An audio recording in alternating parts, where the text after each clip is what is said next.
Ja mēs runājam par visbiežāk izmantojamiem instrumentiem manā darbnīcā, tad tas viennozīmīgi ir akumulators skrūvgriezis. Un piedāvā nevis viens, bet, kā redzat, man ir veseli 7 viņi.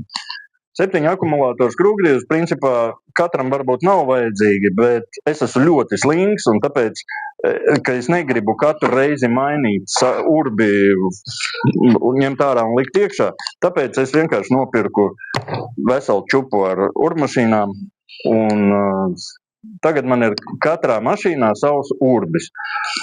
Piemēram, šis ir 5-nieks priekš plauku turētājiem, priekš ekscentra skrūvēm. Šis ir 8-nieks priekš koka tapiņām. Tālāk, šis ir 4-nieks ar zeņķējumu priekš konformātiem.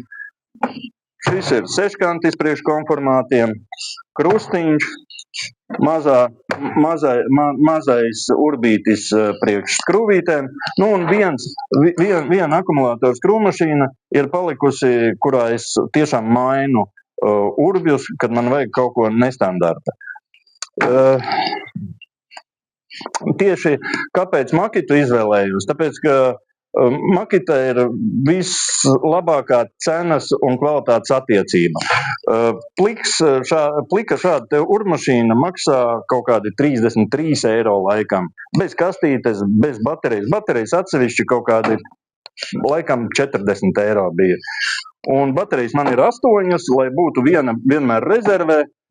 Pašas skrūvmašīnas man ir 7. Jā, vēl ir 2 no viņām. Ir triecienu urbmašīnas. Nu, tas jau ir individuāli, kā kuram vajag, kā kuram patīk. Man priekš skrūvēšanas labāk patīk triecienu urbmašīnas. Bet kopš man ir šīs te akumulātoru urbmašīnas, vecie urbji, kas man agrāk kaut kādi vēl 3 vai 4 ar vadiem ir palikuši, tie stāv skapī un sen jau ir pārklājušies ar biezu putekļu kārtu. Nu, kaut kā tā. Vēl ko var pateikt. Šie ir 12-voltīgie instrumenti, tāpēc, ka galdniecībā pilnīgi pietiek ar 12-voltīgiem. Uzstādīšanā nepietiek, priekš tam man ir citi instrumenti, 18-nieki. Nu, tas arī viss principā par šiem instrumentiem.